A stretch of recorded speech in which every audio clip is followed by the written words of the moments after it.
The fastest way to learn a new skill is from other people's mistakes. So shorten that learning curve and improve your chances of success. You are not alone when it comes to learning how to live and work the remote lifestyle.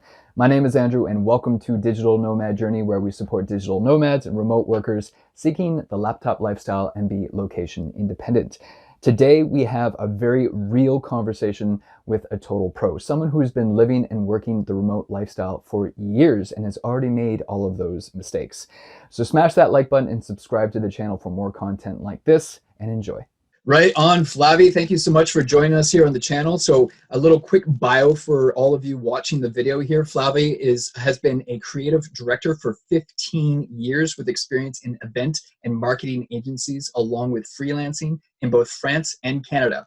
She used to work on print materials, event and business travel identities for major clients such as Suez, Mercedes-Benz, PricewaterhouseCoopers, the French department of GE, HSBC, Sharp, and Sorin Group. She started her own corporation from specializing in brand strategy and everything print related to working with clients from various industries. Flavie, that is an incredible wealth of experience. Thank you and welcome to Digital Nomad Journey. Thank you, Andrew. Thank you for having me. I'm really looking forward to this conversation. I've been looking forward to it for a while, and it's rare when I have an opportunity to chat with someone with 15 years of remote experience. But just to kick things off, to introduce you to everyone who's watching, why don't we start from the very beginning? What was it like at the beginning, your journey? What really got you started? What were you feeling at the time, and why graphic design?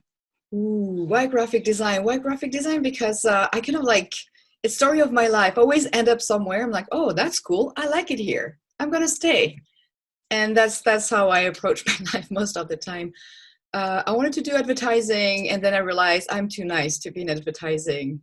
So every time I was kind of like, oh, down, kind of like, it felt at first like downgrading, but then I realized it was more my type of personalities, people I was working with. And I wanted to do animations, and I ended up in logo design, and that's what I do best and I like most. Very cool. So, and after your initial success, what made you continue? What were you feeling at the time? I asked myself many times, is it really my thing? And I met this girl who asked me, well, what would you do if you weren't doing graphic design? I'm like, I don't know. And I really had no idea. She was like, there you go. It's your thing. And I guess the fact that I have a website, but it's very recent. I've never needed a website. So the word of mouth is good. I've always had people come into me, hey, I've seen what you've done for that person. I love it. Can you do it for me? So it feels like I kept rolling. I was going to ask you if you could describe what your business is like today, if you want to elaborate a little bit on that. But that is very unique in 2020 to say, I didn't need a website. Yeah, well, I'm doing it so I can reach out more clients and kind of do different projects. I'm curious, have you received any pushback? Has anyone ever given you a hard time when you first started this line of work or throughout the years? Oh yes, I had clients. I've did like 3 or 4 times the work for really few dollars. I had clients who didn't pay at all and just disappeared on me.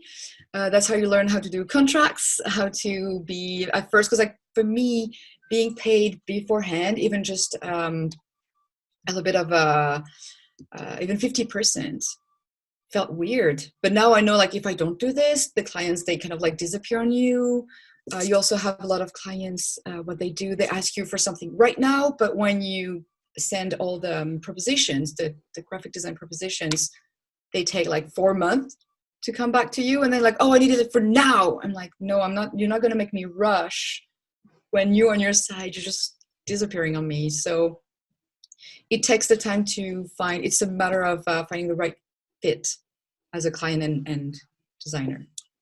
So, okay, so you've just touched on something interesting that I've actually haven't covered yet on my channel as far as dealing with contracts, because you obviously experienced the pain of providing a lot of value, a lot of work for a client, and then they just sort of disappeared as you explained it. So this obviously applies to more of the freelancer, the entrepreneur, less important obviously for the employee, although many employers will have employees sign contracts as part of their onboarding process. So I have to ask, how did you learn? Did you hire a lawyer? Did you take an online course? How did you learn about contracts, and how did you develop that into your own business model? A little bit of everything. You kind of learn from other, because you start asking, because after a while, when you realize you have a pattern of clients disappearing on you, or even good friends, and they're like, oh yeah, like it's like you do something for barely nothing, and but you're still doing everything creative, you do all the steps, and at the end it just like poof, vanished, and you're like, okay, I have to change something because I need to be paid, because you still have to pay for food and rent. I checked on other graphic designer, other people, agencies, just asking around, hey, how you do it? Like what type of contracts? So they have everything. You have all the resources online. I found out this book that I love. It's my Bible, where you have everything for graphic design, illustrator, everything creative, how it works, all the steps, and everything that you need to have in a contract.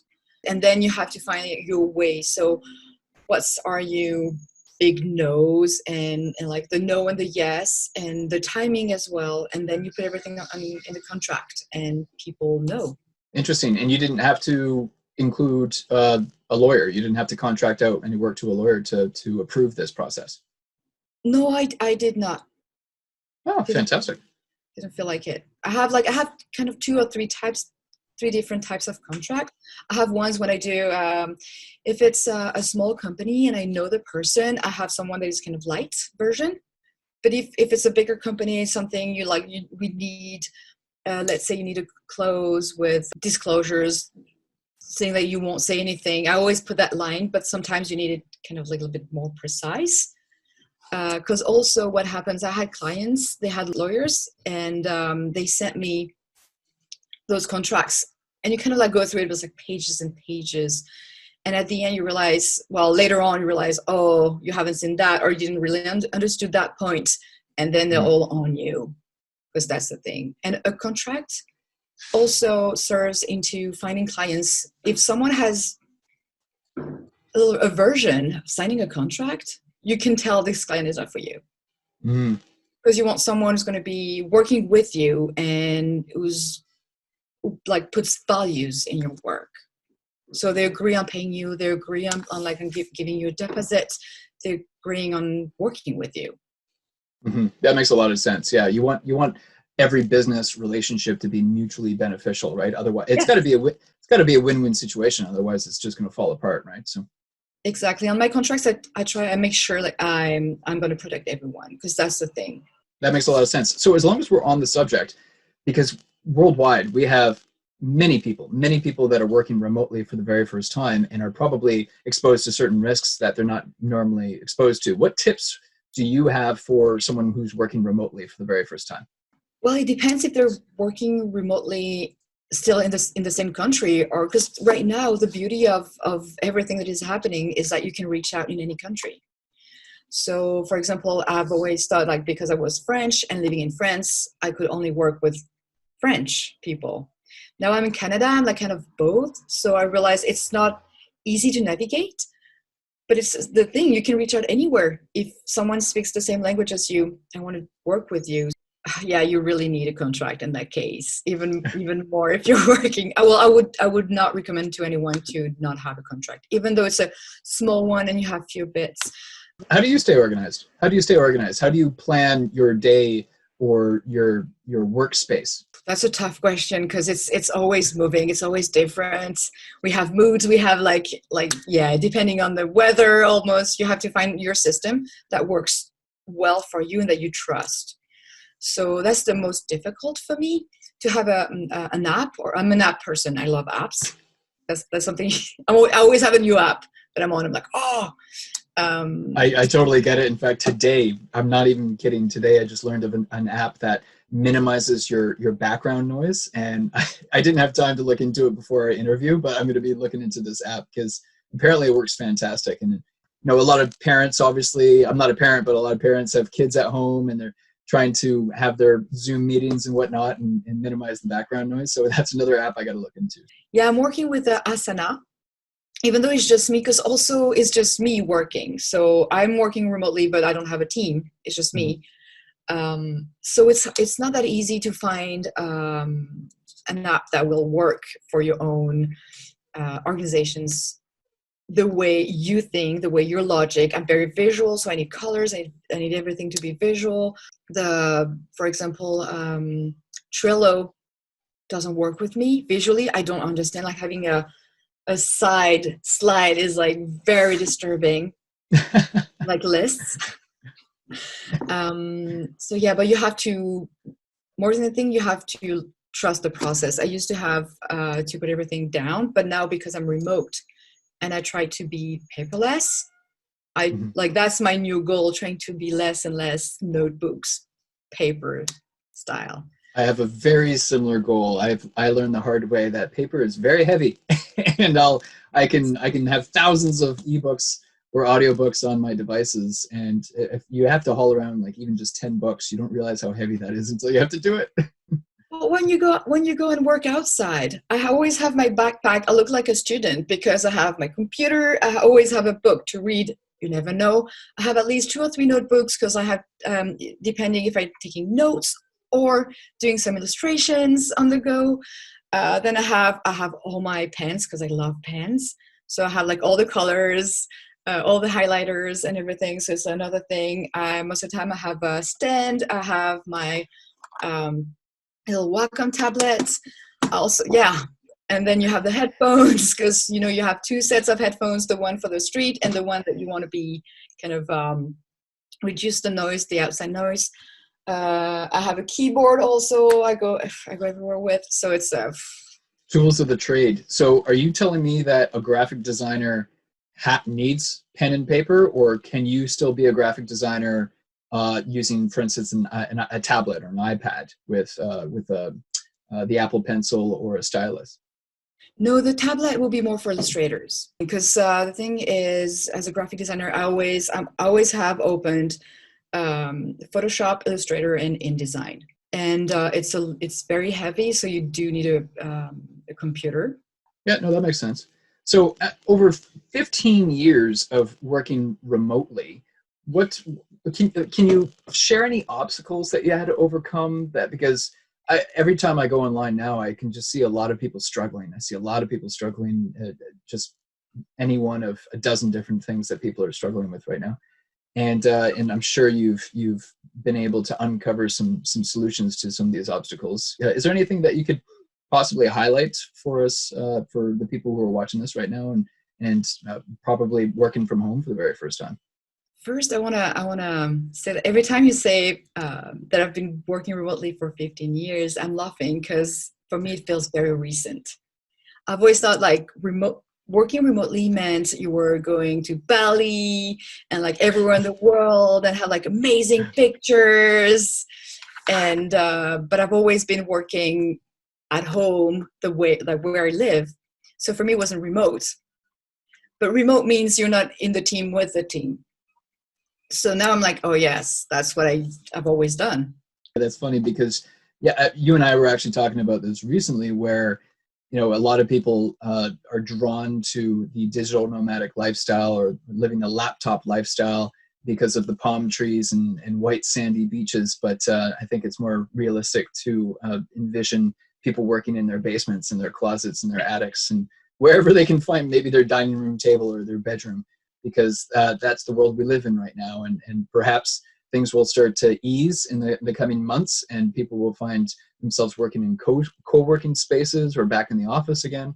But I think it's reasonable to assume that a certain percentage of the workforce will stay remote and on a remote work basis or a work from home basis because of all the benefits associated with that, right? So what you're saying is that the norm of being a remote worker is actually literally just working from home. That's what you're saying. For me, working away from the team. So I'm not in the same room as my client when I'm working with them. I'm working on my own. But working from home is so hard. Right now it's very, very hard because like working from home, I can do it sometimes, but not every day, all day, because you have the fridge calling you. And then you have like, then you realize, oh, it's not like, it's messy. So you want to clean a little. There's always a TV show when you have to cook. So then you stay home. So you cook, you eat it takes out an hour 30, depending. And then you're like, oh, maybe I can watch a TV show, and then like you're 3 hours deep in. What are you watching? What are you watching right now? Middle Ditch, and Schwartz. They're doing improv comedy. It makes me laugh so hard. I love it. They're brilliant. I haven't seen any of those, so I guess I'll have to add them to the list. There's only 3 episodes, and it's amazing. I really like it. It's an hour of, you don't think about anything. It's full pure creativity. So you use this as your escape, your way to recharge. I'm assuming. I do as well. How do you manage these distractions? You have to have a good routine. You have to not think about what's going to be your next move. That's what I do working from home. I'll wake up, I hydrate right away. I do 10 minutes of meditation, then I do a 10-minute workout, take a shower, have my coffee, eat a little bit of greens. I try to like put the greens in, so then it's done. Then I can do whatever. I go on my computer, and that's when I hit like the emails, Asana, the schedule. And then I go through everything. What's the most important? What I have to do first, and go eat the frog. I haven't read it yet, but I've been told great things about that book, and I'm a big believer in morning rituals. So I completely resonate with what you just shared with us, because when people measure all the successful people on the planet, the majority of them, like 80% or something like that. I'm just pulling that number out of my head right now, but they tend to have morning rituals, and they when I've looked into this, apparently they've been able to measure that you have the maximum amount of willpower the first time you wake up, as soon as you wake up, and throughout the day your willpower is being consumed, it's being used up. Which is why a lot of people work out first thing in the day, because if they don't work out right away, then it's not going to happen, or get their meditation in, or get their greens in, just like you said, because you're supporting your mind, body, and spirit first thing in the morning, filling that cup up, because you know that the demands of life, of work, are going to be pulling that energy away from you for the rest of the day. So it's important to fill your cup up first right away, right? So I'm a big believer in morning rituals, so I appreciate that you just shared that with us. And the morning rituals for me is not the hardest. The struggle I have right now is closing the day, because you're stuck home all day. It feels, I'm working from home. The worst is it's a never-ending day, never-ending project. Sometimes you start working I never work after dinner. That's a rule I have, because otherwise I will stay up late. I won't sleep enough hours, and the next day's down shot. the gutter. Yeah, I'm not always the best at this, if I'm being honest. Because of the different time zones that you just touched on a little bit ago, I was working on a massive product launch with my company last year, and there were a few days where I was working, not just awake, but working until 2:00 in the morning, because there were time sensitive things that had to get done. Now it was during a launch, so I was able to just kind of justify it, but it's certainly not a long-term solution. You need to establish certain boundaries in place, like yours, not working after dinner. I love that rule. And some days I'm better at this than others, and I feel like I'm getting better. And I haven't been a remote worker for as long as you have. I've only been doing this for about 2 years, but I do notice that I've struggled with that occasionally. So I appreciate that. You got to set those guidelines, those boundaries, and you got to stick to them. Well, I call it the student syndrome. Remember when you were a kid, and you felt like you had all the time in the day, because the deadline is tomorrow morning, so you have all night. So, because basically you have till the deadline to work and give it to the teacher. So all day you're like, oh, I have the time, I'm all good. And you end up working like crazy from 3 a.m. till like 7. Yeah. And then you give it to the teacher. It's messy. It's not good at all.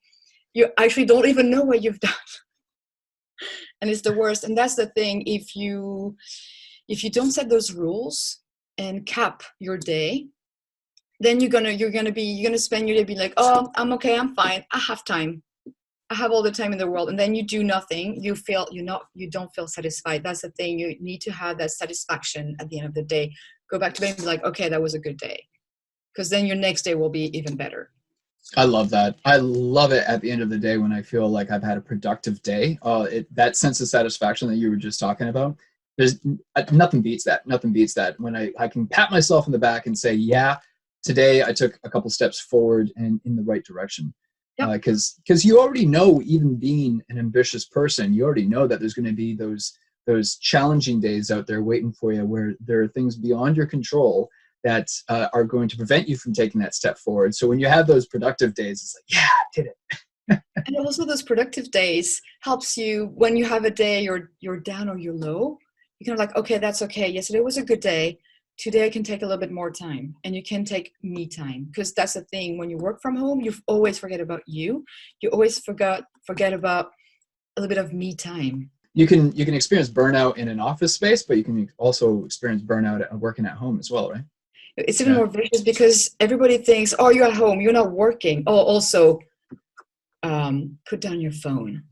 Like right now, people are like, oh, you're not very reactive on your text and everything. Like, no. When I'm working, it's email. It's my work emails. I will check my personal around noon and maybe at night.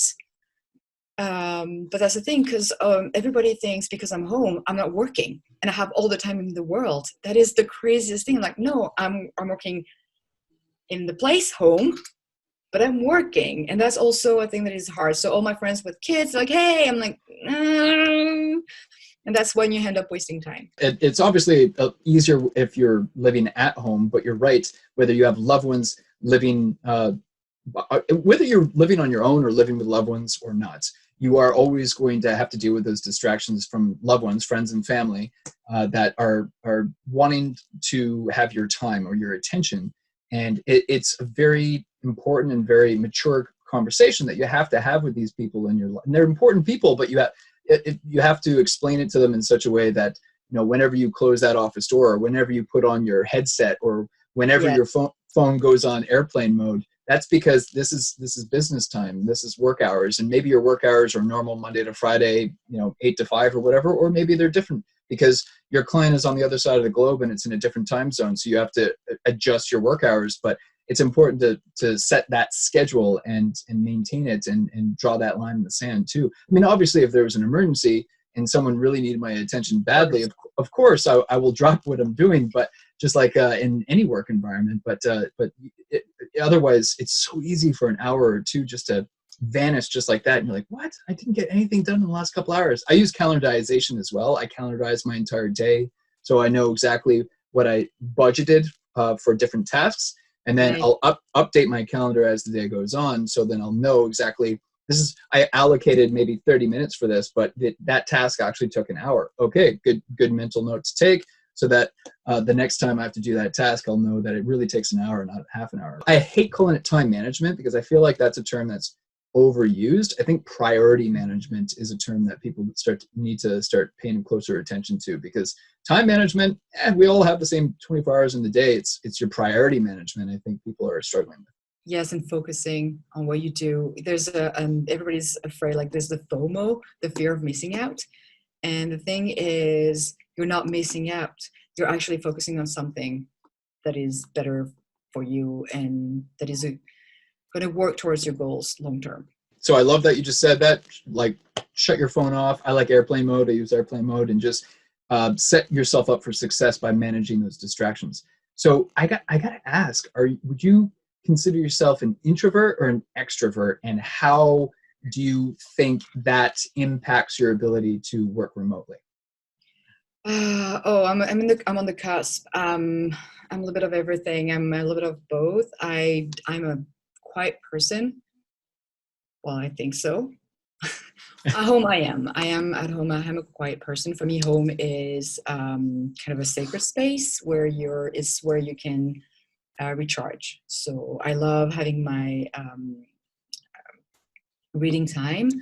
I like to do my own things on my own. I like to have sometimes, well, for example, Saturday nights, I love staying in. I like hearing all the noises outside. I'm like, oh, I'm inside and I'm well, it's just me. Perfect.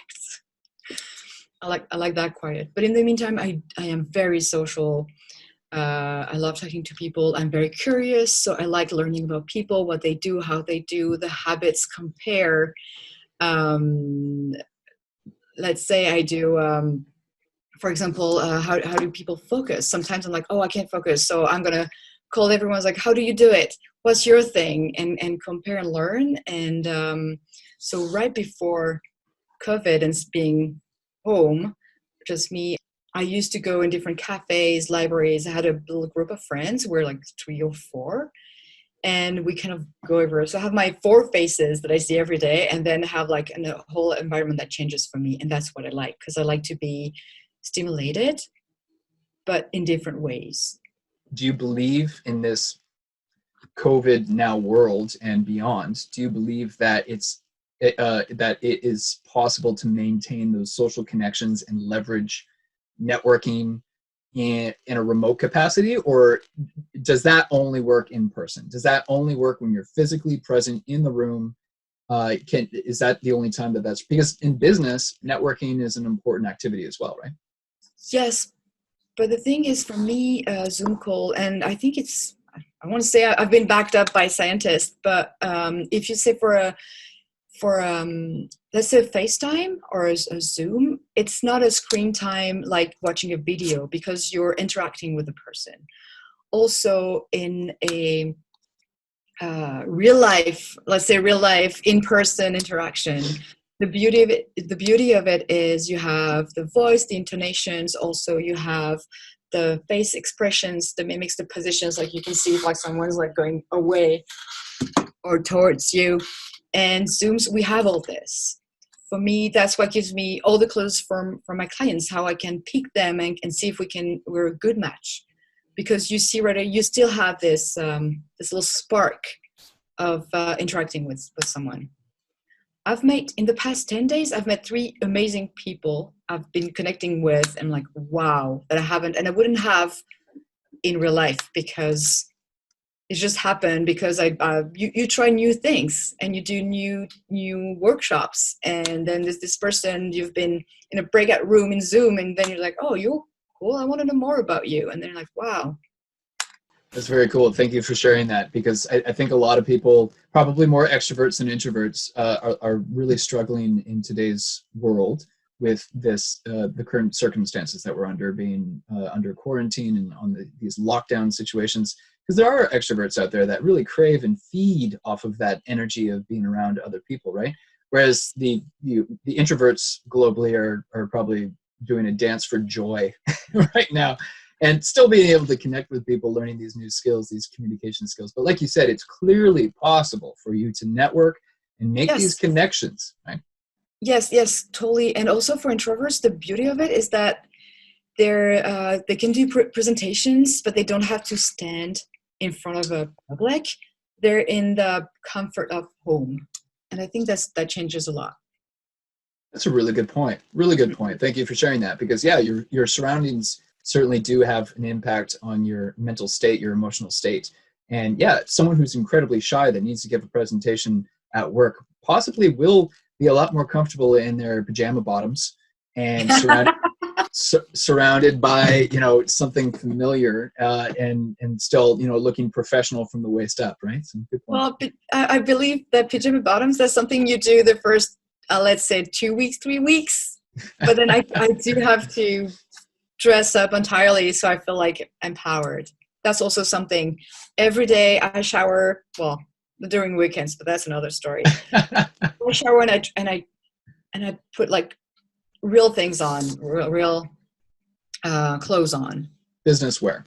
Yes, and I do also jewelry and a few things, because that kind of like helps. I think what you're pointing towards there, it's your process that's you telling your brain that it is time to work. I think that's your ritual. It's no secret that athletes, before they go out and do amazing things on the court or on the field, they follow a certain ritual, because that's their process of priming their system, getting their energy levels to where they need to be so that they can be at their very best. And everyone follows their own process. whether they realize it or not, everyone has their own set of habits that they're following, and that's just part of your habits. Yeah. Yeah, when you go to the gym, you put on your sneakers and everything. That's the same thing. You put on your work suit. Exactly. Whatever that is. I would love to ask if you experienced a low point in your journey, if you experienced a low point in your career, and how you were able to overcome that low point, what motivated you to keep going and keep going down this path versus trying a new path. And I'm asking that because a lot of people will run into a brick wall, so to speak, and convince themselves that they have to try something else. And then they try something else, and then they try something else, and then they never really truly achieve their goals because they're only giving it partial efforts, right?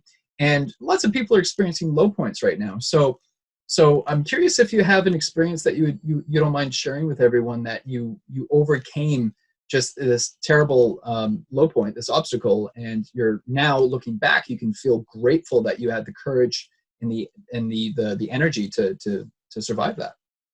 The hard part for me during this situation is that all my family is in France. So I'm away from everyone. I'm here alone from the family. I have friends. I'm very well surrounded and have amazing people supporting me. But the thing is, it's very frustrating when something's happening in the family and you can't be here for them. So that's a mood swing and energy I have to balance. I allow myself 3 days of being bad and low. So when it happens, sometimes it happens and you don't know why, you go through a spiral. And most of the time, like, okay, if that's happening, Flavie, you have 3 days. So first day, I'm like, okay, it's my first day. I go all the way low, all the way deep in Netflix. I eat chocolate. I'm like, okay, that's okay. The second day, I start feeling bad because I'm like, oh, it's been 2 days. I haven't been productive. Third day is when but at the end of the third day, I just tell myself going to bed, I'm like, tomorrow you're working. Tomorrow's a good day. Tomorrow you're back. And the next day I don't think about it, just go. So that's how I manage this. I gave myself a 3 days permission of being low, but then I come back. I'm lucky with my clients that most of my clients are government funded, and there's French organizations in Vancouver. I'm based in Vancouver, British Columbia, Canada. And the financial end for the year was March, so I'm still working on projects with them. So that's great. I'm very lucky. I feel that I'm gonna feel the COVID in a month or two when all my projects will be down, because I don't really have new clients right now. And that's the thing. I do need to find a way to attract new clients or different clients. That's the thing I'm working on right now. For me, right now is the perfect moment to go back to your roots, go back to the foundation of your branding, what you like, what you need, what makes you happy. And through that, readjust. Because it's not going to be forever. And also maybe you're going to learn something new about you, something new about your clients, something new about the industry. Or yeah, I really appreciate you sharing that, especially it's timely because there are lots of families out there struggling with certain stresses, whether it be health related or financial related or what have you. And I really actually enjoy your advice, your tip on giving yourself that 3-day period. I've heard that suggestion, that advice in multiple places. I think even Tony Robbins he gives himself, I want to call it a 90-second rule. Everyone has, different strategies to handle stress. And I really love the idea of giving yourself that timeline, that deadline, where you can feel the feels. And then at the end of that timeline, whatever it is, you give yourself the permission to say, great, awesome. I had that time, and now it's time to move on. Now it's time to, one of my favorite quotes, tough times never last, but tough people do. I find myself repeating that a lot these days because lots of people are struggling right now, right? So I really appreciate you sharing that, and I'm sure there are a lot of entrepreneurs out there and business owners that are wondering where their next client is going to come from. This is a very common experience. I think ultimately people's marketing strategies and promotional strategies just need to adapt. That's how I feel on the subject, because any marketing funnel or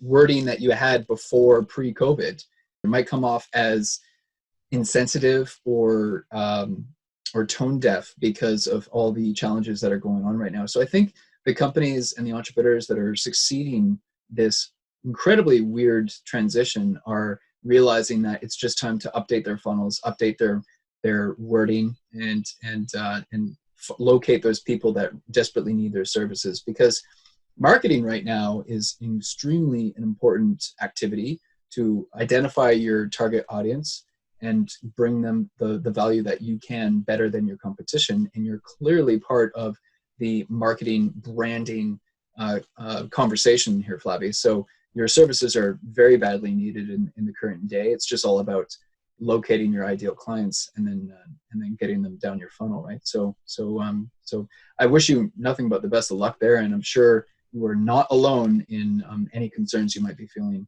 on that front. And also in the marketing review, I think we're done with look at my beautiful life, how amazing I am, how beautiful, because we're all in this together. Everybody's stuck at home. Everybody's at home getting bored and sloppy sometimes, and we know how it is. We're all humans. So I guess like when somebody's saying, oh, look at my beautiful life, everybody's like, no, I don't believe you anymore. You're not like this.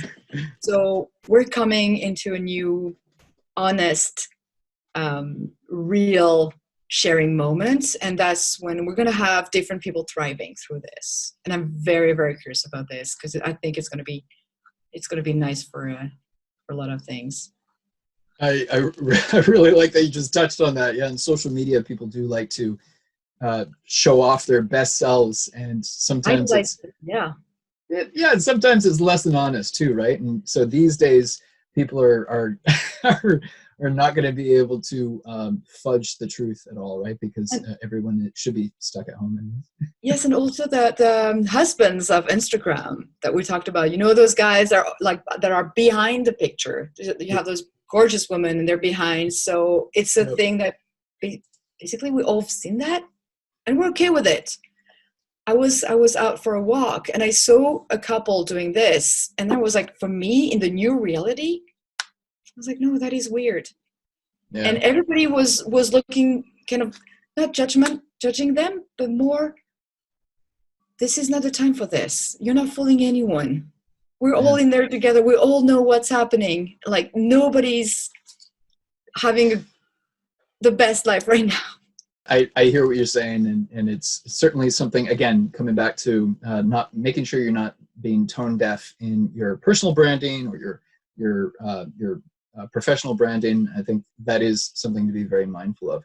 And as long as we're sort of on that subject of continuing your business operations, I'm curious if you hire out or contract out any work to freelancers or remote employees? Yeah, or remote freelancers? Yes, remote. Yes. I was like, oh, well, I have a contractor. She's in my city, so always I'm like, oh no, she's not remote. Yeah, no, she's remote. I do contracts because I do like my freedom, and I do like everybody's freedom. So I like that if we're working together on a project, if they don't want to work with me anymore, they have something better, different, bigger to do, they can go and we can do different ways. I also love working with different people because we all have different way of working or things that are our strengths.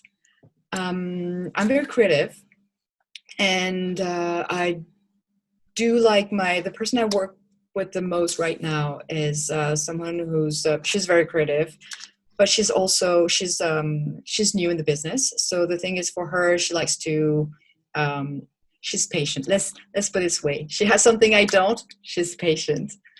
and she has a lot of patience, and she likes to do all the details. I'm an overview person, and I like to do the creative direction, knowing where to do, and kind of like do the big picture.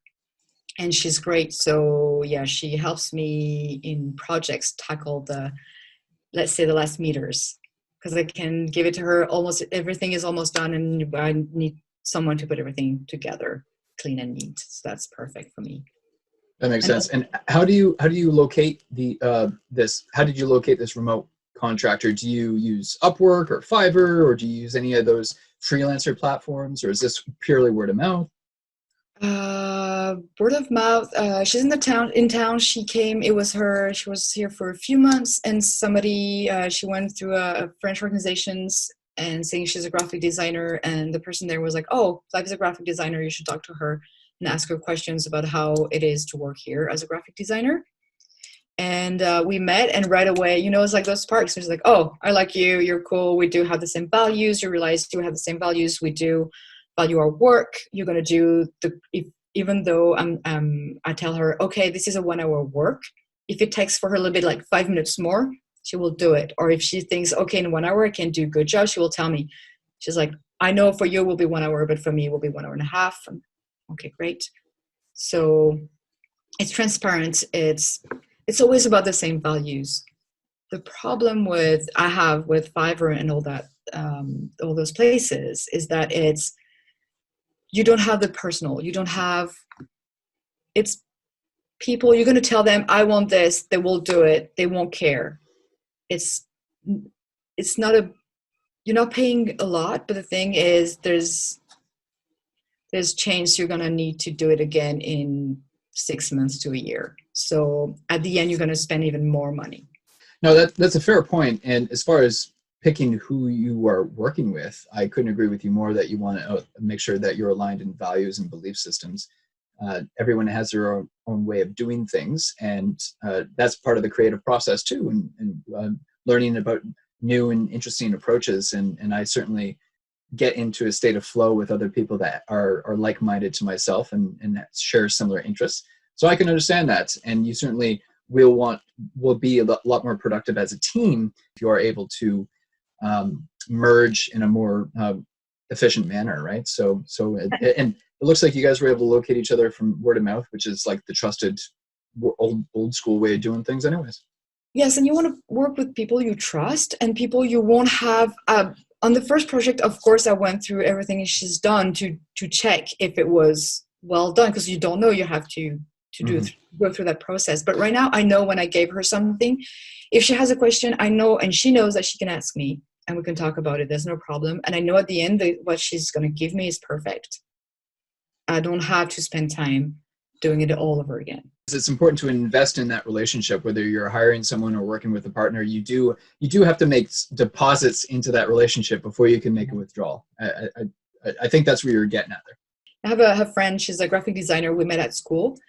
And for a few years, the best was every time one of us was going away for a month on holidays, the other one was just like giving all the data, all the client base, like everything to the other one. Like, okay, if there's any call, if there's any needs, they know they can call you.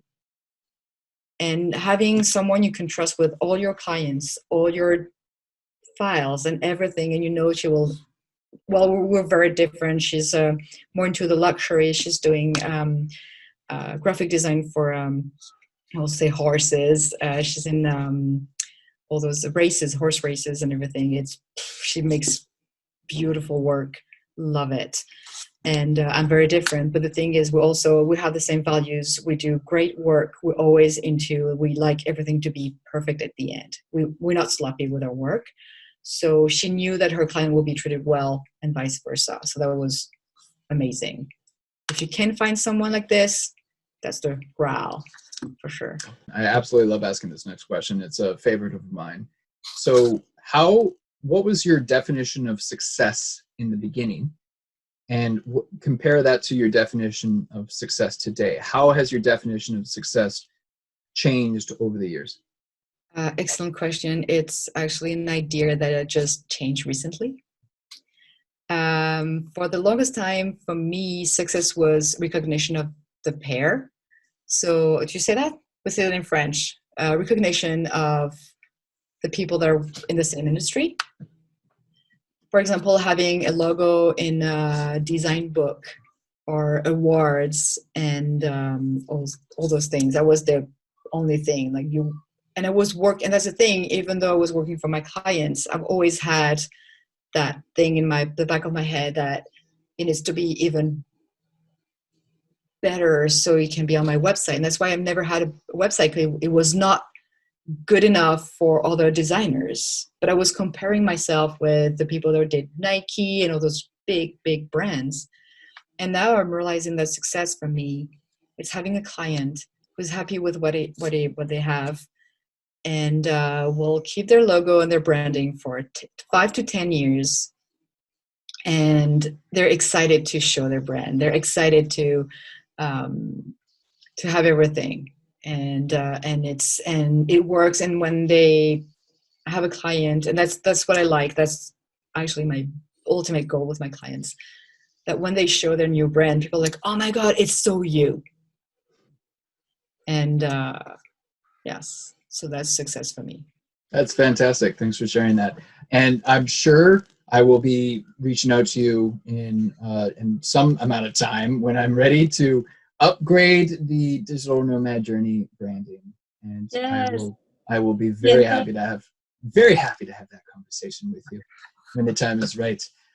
So before we wrap things up here, how do you have any tips for someone who's becoming a remote worker for the very first time? They're just starting out. They don't know what, like we covered a lot in this call already today, but what are the initial steps? What are the first few 1, 2, 3 things that you would recommend someone do before anything else?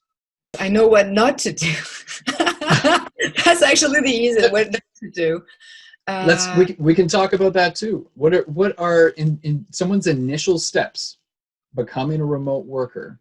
What are the things that they should avoid at all costs? What are those mistakes that beginners tend to make that you would say, hey, stay away from that? Well, I think it's always a state of mind, thinking that because you're home, it's going to be easier and kind of cooler, which is not, because you need even more discipline. And it's on your own. You have to trust yourself. I would say don't try to be perfect on the first day. Know that do your research, how other people do. Ask questions, ask everyone what works for everyone, and then try out few ones and take your data. What works, what doesn't work. I try to do workout before meditation. Doesn't work for me because I have no ambition. I can't even do one push-up. My mind is just like, no. But if I do my meditation first, I can accomplish everything. So it's all these little things that will work for you that may not work for someone else, but you have to try it out and and always be mindful of what works, what doesn't work. I think the first step is to listen to yourself. Listen how you react to everything that you do. Mm-hmm. Whether are you more, can you work in the morning first thing, or are you kind of later day bloomer, whatever that is? Yeah. It depends on people. Some people, they work better at night. Some people, I used to wake up earlier just so I wake up and work right away, because that's the moment where you don't have any phones, like the phone's not ringing, you don't have any mails coming in because everybody's asleep. And I'm like, yes, it feels like I'm winning. It's my quiet moment where I can just do whatever I want. So yeah, remember that we're all unique, and the way you're going to do it may not be the way everybody else do, but if it works for you, that's the best. That's solid advice. That if this makes sense to summarize, I would say research, listen, ask questions, like you were saying, from various experts, various people that are further ahead than you are, and then pick and choose the aspects that will work for you and discard the rest. Because you're right. What works for one person isn't going to work for another person. But I might get 5% or 10% from that person over there, and another 3% over there, another 25% over there, and then I'm able to form a cohesiveness that's going to work for me. Because we're wired differently, and there's absolutely nothing wrong with that. Also, it's not because you're remote, it's not because you're home that you're on your own. Reach out, talk to people. I want to say don't Google it, because most of the time, every time you ask a question, people are like, just Google it. I like to ask questions to people, because why would I go through the whole process when somebody already tried it out and can give me like a wise advice? So yes, reach out. It's not because you're not supposed to be on your own. Remote doesn't mean you're on your own. It means that you're working away. But you don't need to be alone. You don't need to be on your own. So that's the thing. You need stay connected. Have one or two people that you're gonna work with or ask questions. Show your work. Share. And yes. Yeah, great advice. Yeah, technology is getting better and better. The advancements that we've seen in recent years through the different apps, the communication apps, and internet speeds are improving. There's absolutely no reason for anyone to feel alone, even if you are, or isolating themselves. Yes, because when you're remote, and that's what I did the first time. I was isolating myself, because you're home, you work late, you go to bed, and it goes like all the way. And you forget about the outside and the people and what's happening. So please reach out. Sometimes I used to work also with on Skype with another friend, and we weren't even talking, but we're working together, just having this presence. Yeah, that's a cool idea. I've seen some funny memes lately of Groundhog Day, the Bill Murray movie. I don't know if you've seen that, where he's living the same day over and over again. I've seen some funny memes recently from that. Well, for me, it feels like the Dharma Project in Lost. Yeah. There's some good examples. Flavie, I cannot thank you enough for jumping on Digital Nomad Journey with us here today. You've shared some real gold nuggets with us, and it's timely because people are struggling right now. So if people are looking for a great graphic designer, a great graphic designer, someone creative, someone who has an amazing portfolio and experience to back it up, how can they reach you? How can they connect with you? Instagram, Flavie Dufrenne on Instagram. I also have my website, which is greatdesign.com. And through there you can message me or email me, and that's perfect. Perfect. And I'll make sure to include the links in the description below so that everyone watching this video can reach out and connect with you on those platforms. Yeah, thanks so much for joining us today, Flavie. You really dropped some huge bombs for the new remote workers. I really appreciate it. Well, thank you for this project, for opening it to everyone. I saw Omer's interview. That was great. That's always good questions, and we need that more than ever.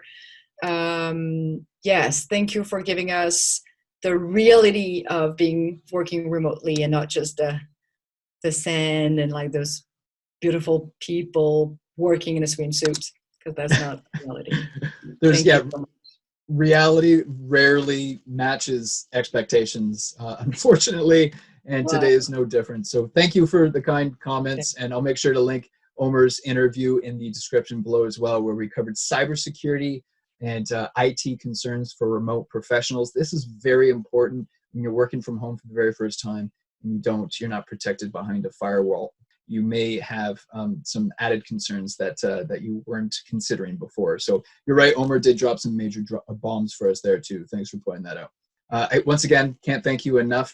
If you've reached all the way to the end of this interview and you found some value, make sure that you smash that like button to support the channel. We really appreciate it. And leave your questions in the comment section below. Either myself or Flavie will answer those questions for you. If I don't have the answer, I promise I will get it for you. I will find it, and maybe leave some recommendations on which videos you want me to make in the future. I'm happy to create a lot more content for everyone who is transitioning to become a digital nomad or remote worker for the very first time. So subscribe to the channel for more content like this. and check out some other videos here that you might find useful.